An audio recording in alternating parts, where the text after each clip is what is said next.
ओम शांति। बाबा good morning. आज बाबा के 7 अक्टूबर 2023 के महावाक्य हैं।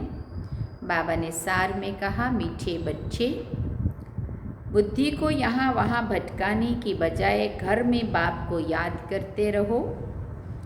दूर दूर तक बुद्धि को ले जाओ। दूर दूर तक ले जाओ मना परम धाम दूर से दूर और सत्यु की राजधानी भी। इसे ही याद की यात्रा कहा जाता है। बाबा ने प्रश्न पूछा, जो बच्चे सच्ची दिल से बाप को याद करते हैं उनकी निशानी क्या होगी? तो बाबा ने उत्तर में कहा, पहला नंबर, सच्ची दिल से याद करने वाले बच्चों से कभी कोई विक्रम नहीं हो सकता। उनसे ऐसा कोई कर्म नहीं होगा जिससे बाप की ग्लानि हो। उनके मैनर्स बड़े अच्छे होते हैं। 2 नंबर पे दूसरा नंबर बाबा ने कहा, वो भोजन पर भी याद में रहेंगे। नींद भी समय पर स्वतः ही खुल जाएगी। वो बहुत सहनशील, बहुत मीठे होंगे। बाप से कोई भी बात छिपाएंगे नहीं। गीत में सुना, हमारे तीर्थ न्यारे हैं। ओम शांति। बाप बैठ बच्चों को समझाते हैं, कोई निराकार बाप को समझे, कोई साकार बाप को समझे, कोई माता पिता को समझे। ये माता पिता समझाते हैं तो भी माता अलग और पिता अलग हो जाते। अगर निराकार समझाए तो निराकार अलग, साकार अलग हो जाते हैं। परंतु ये समझाने वाला बाप है। तुम बच्चे ही ये जानते हो कि जिस्मानी तीर्थ और रूहानी तीर्थ हैं। वो जिस्मानी तीर्थ आधा कल्प के हैं। अगर कहेंगे जन्म जन्मांतर से ये चलते आए हैं तो ऐसे समझेंगे शुरू से लेकर ये चलते हैं, अनादि हैं। ऐसे तो है नहीं, है ना। इसलिए आधा कल्प से कहा जाता है। अभी बाप ने आकर इन तीर्थों का राज भी समझाया है। मन मना भव अर्थात रूहानी तीर्थ ज़रूर आत्माओं को ही समझाते हैं और समझाने वाला है परमपिता परमात्मा, और कोई समझा ना सके। हर एक अपने अपने धर्म स्थापक के तीर्थ पर जाते हैं। ये भी आधा कल्प की रस्म रिवाज है। सब तीर्थ करते हैं परंतु कोई सदगति दे ना सके। खुद ही घड़ी घड़ी तीर्थों पर जाते रहते हैं, अमरनाथ बद्रीनाथ तरफ वर्ष वर्ष तीर्थ करने निकलते, फिर चारों धाम करते हैं।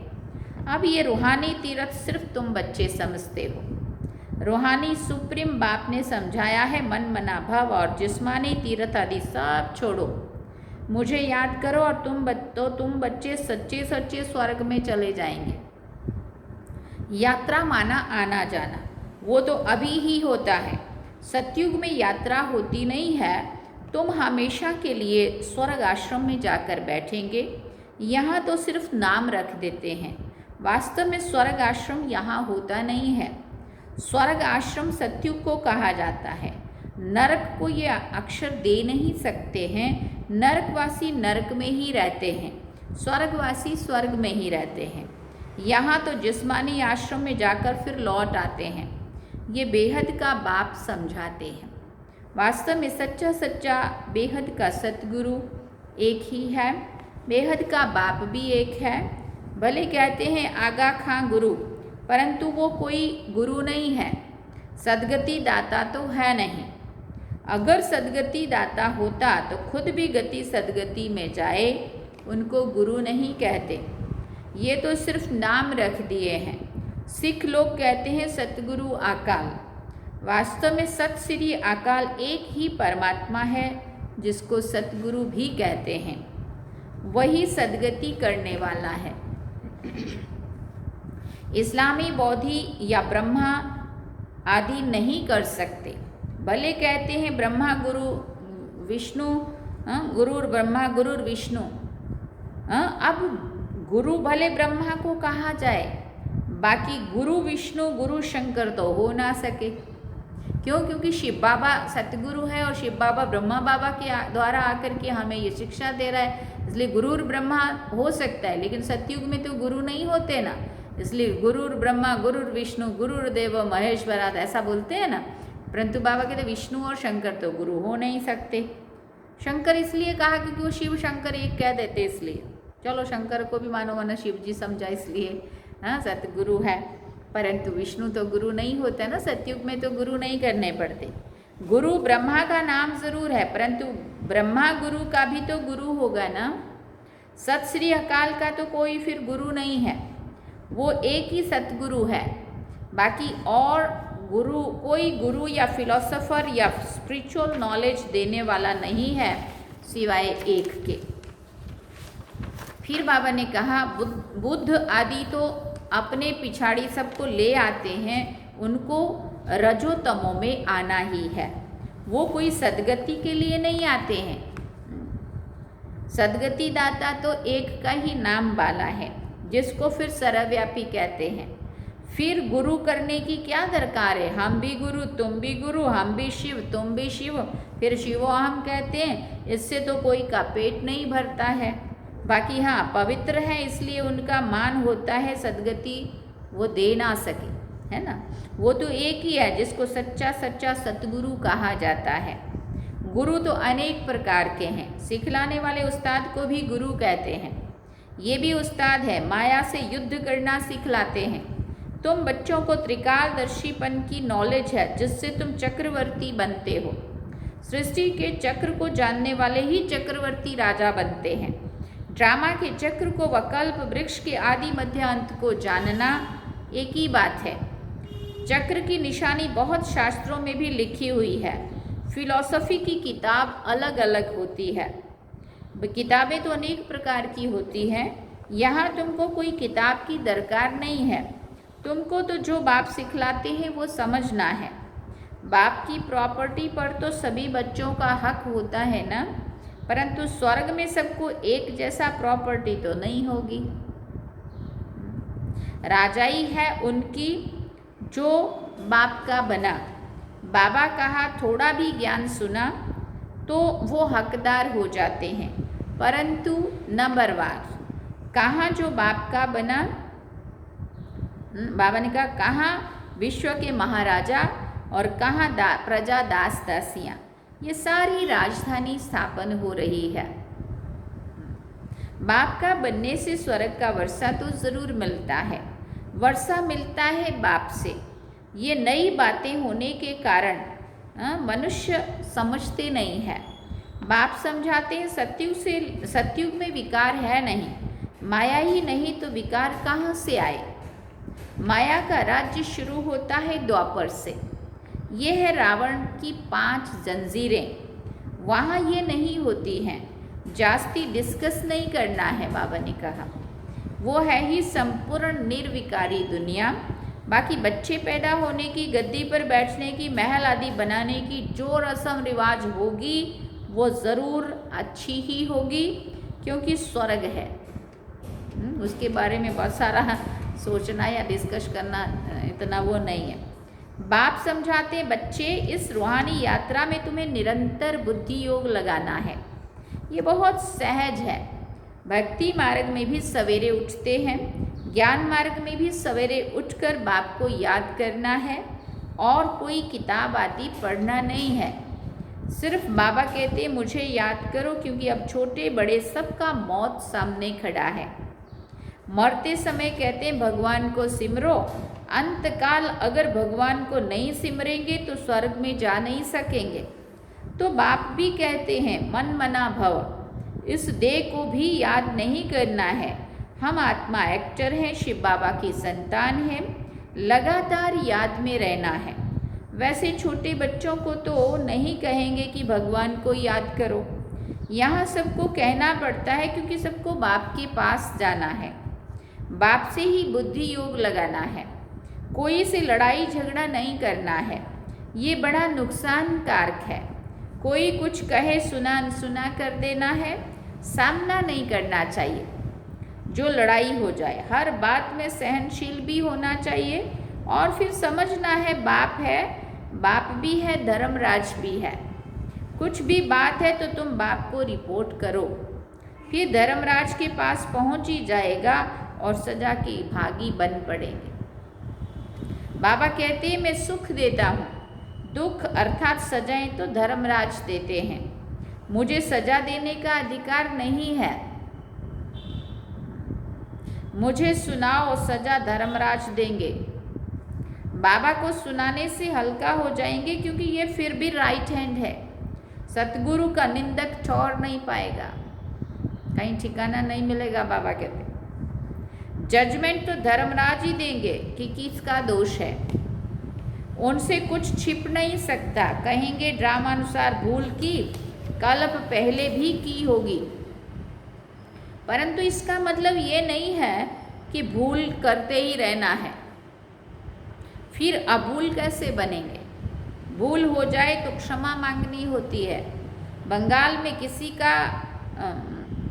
में किसी का पैर आदि लग जाता है तो झट क्षमा मांगते हैं।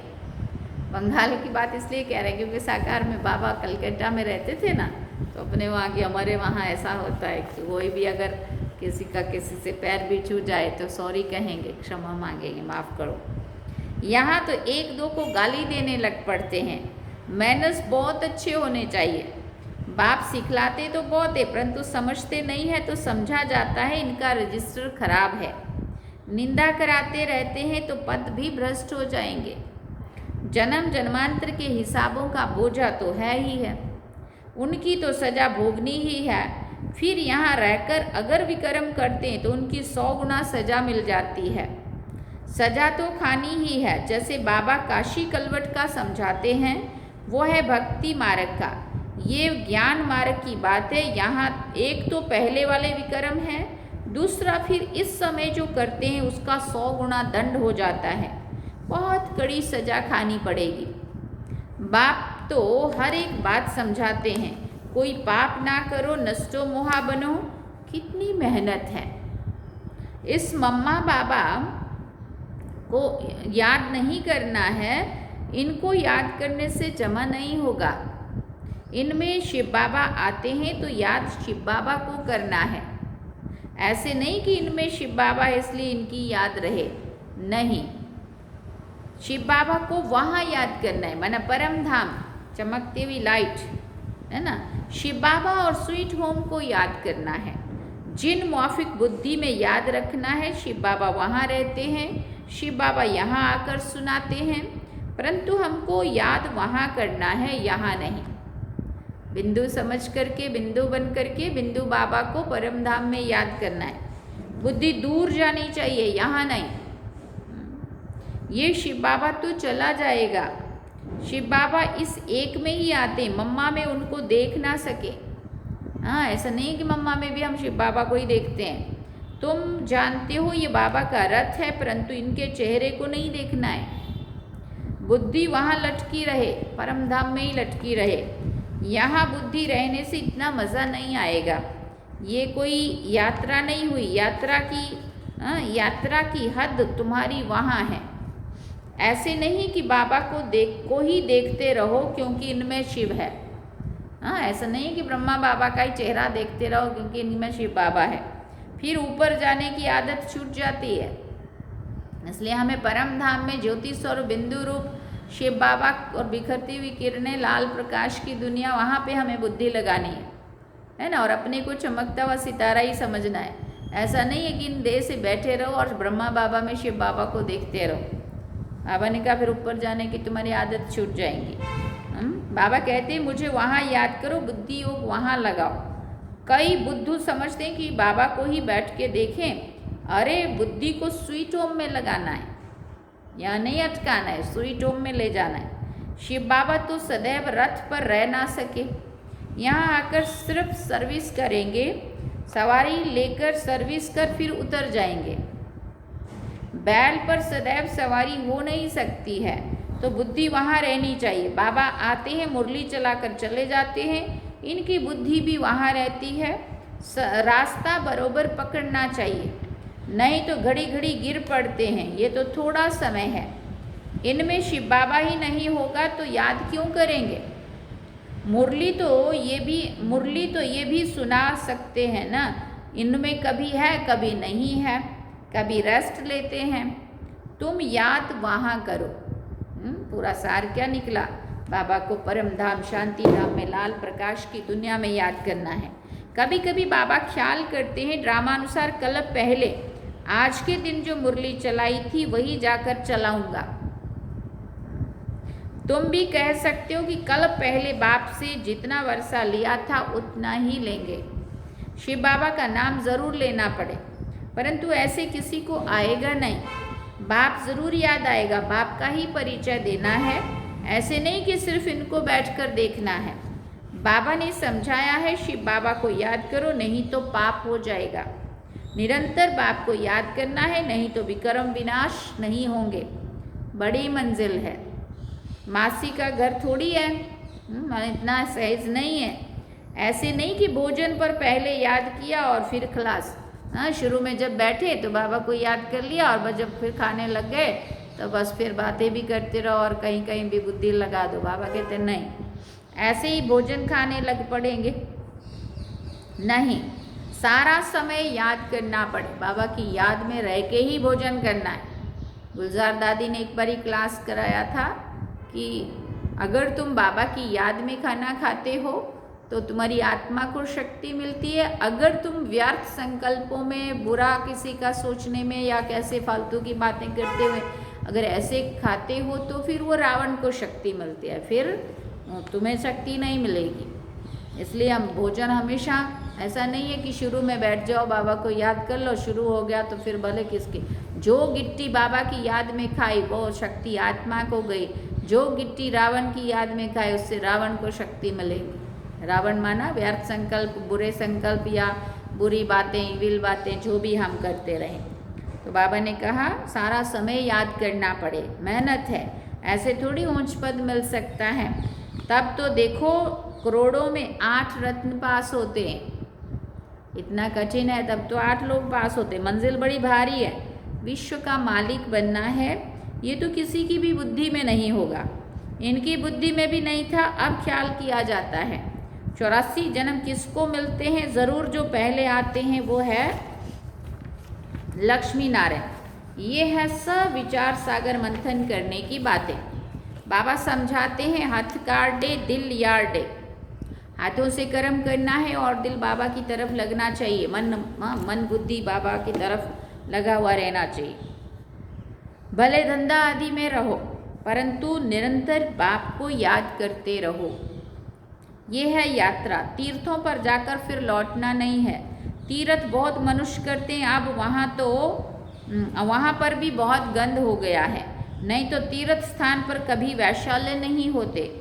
अभी कितना भ्रष्टाचार है, कोई धनी तो कोई है नहीं, झट गाली देने लग पड़ते हैं। आज चीफ मिनिस्टर है, कल उनको भी उतार देते हैं। माया के मुरीद बन जाते हैं। पैसे इकट्ठे करेंगे, मकान बनाएंगे, धन के पिछाड़ी चोरी करने लग पड़ते हैं। अब तुम स्वर्ग में जाने की तैयारी कर रहे हो। अब तुम स्वर्ग में जाने की तैयारी कर रहे हो, वही याद आना चाहिए। फिर बाबा ने कहा धारणा भी होनी चाहिए, मुरली लिखकर फिर रिवाइज करनी चाहिए। फुर्सत तो बहुत रहती है, रात को भी बहुत फुर्सत है। रात को जागो तो आदत पड़ जाएगी। जो सच्चा सच्चा बाबा को याद करने वाला होगा, उनकी आंख आपे ही खुल जाएगी। बाबा अनुभव बताते कैसे रात को आंख खुल जाती है। अभी तो नींद के लिए और ही पुरुषार्थ करते हैं। हाँ, स्थूल काम करने से भी शरीर को थकावट होती है। बाबा का रथ भी देखो कितना पुराना है, विचार करो। तो अभी बाबा कहते, बाबा पतित दुनिया में आकर फिर कितनी मेहनत करते हैं। भक्ति मार्ग में भी मेहनत करते थे, अभी भी मेहनत करते हैं। शरीर भी पतित तो दुनिया भी पतित। बाबा कहते हैं मैं आधा कल्प तो बहुत आराम करता हूँ, कुछ भी ख्याल नहीं करना पड़ता। भक्ति मार्ग में बहुत ख्याल करना पड़ता, इसलिए बाबा को रहम दिल गाया हुआ है। Ocean of knowledge, ocean of bliss, कितनी महिमा करते हैं। वही बाप अभी हमको पढ़ाते हैं और कोई पढ़ा ना सके। अच्छा, मीठे मीठे सिके लदे बच्चों प्रति माता पिता बाप दादा का याद प्यार और गुड मॉर्निंग। रूहानी बाप की रूहानी बच्चों को नमस्ते। हम रूहानी बच्चों की रूहानी माता पिता बाप दादा को दिलवा जान सिकवा प्रेम से याद प्यार, गुड मॉर्निंग, नमस्ते, थैंक यू बाबा, शुक्रिया बाबा। अब धारणा के लिए मुख्य सार है। पहला पॉइंट, किसी का भी सामना नहीं करना है। कोई कुछ कहे तो सुना अनसुना कर देना है। सहनशील बनना है। सतगुरु की निंदा नहीं करानी है। दूसरा पॉइंट, अपना रजिस्टर खराब नहीं होने देना है। भूल हो जाए तो बाप को सुनाकर क्षमा लेनी है। वहाँ याद करने की आदत डालनी है। वहाँ माना परम धाम। वरदान में बाबा ने कहा, साइलेंस की शक्ति द्वारा जमा के खाते को बढ़ाने वाले श्रेष्ठ पद के अधिकारी भव। जैसे वर्तमान समय साइंस की शक्ति का बहुत प्रभाव है, अलग काल के लिए प्राप्ति करा रही है, ऐसे साइलेंस की शक्ति द्वारा जमा का खाता बढ़ाओ। बाप की दिव्य दृष्टि से स्वयं में शक्ति जमा करो, तब जमा किया हुआ समय पर दूसरों को दे सकेंगे। जो दृष्टि के महत्व को जानकर साइलेंस की शक्ति जमा कर लेते हैं, वही श्रेष्ठ पद के अधिकारी बनते हैं। उनके चेहरे से खुशी की रूहानी झलक दिखाई देती है। स्लोगन में बाबा ने कहा, अपने आप नेचुरल अटेंशन हो तो किसी भी प्रकार का टेंशन आ नहीं सकता। अपने आप नेचुरल अटेंशन हो तो किसी भी प्रकार का टेंशन आ नहीं सकता। अच्छा, ओम शांति। सार में बाबा ने कहा, मीठे बच्चे, बुद्धि को यहाँ वहाँ भटकाने की बजाय घर में बाप को याद करो, दूर दूर तक बुद्धि को ले जाओ। इसे ही याद की यात्रा कहा जाता है। और गीत क्या सुना? हमारे तीर्थ न्यारे हैं, हमारे तीर्थ न्यारे। तीर्थ बाबा ने पता है किसको कहा? जो भी जितने भी हमारे सेंटर हैं, हाँ, जैसे आबू हमारा महान तीर्थ है, सब तीर्थों में तीर्थ महान, आबू तीर्थ सर्व महान है ना, ऐसा वो भी बने हुए हैं स्लोगन, नारे। तो जितने भी बाबा के घर हैं वो सभी क्या हैं? बाबा के तीर्थ स्थान हैं। जैसे वो शिव जी के मंदिरों में जाते हैं, ये सब शिव जी के घर हैं। जो शिव जी के घर हैं वही हमारे तीर्थ हैं। यह है रूहानी तीर्थ, और वो है जिस्मानी तीर्थ। जिस्मानी तीर्थ में जिस्म से जाते, शरीरों से जाते हैं, चलते हुए यात्रा करते, और यह है रूहानी तीर्थ, यहाँ बैठ कर के हम परम धाम जाते हैं याद की यात्रा के द्वारा, है ना। चलिए बाबा की याद में ओम शांति।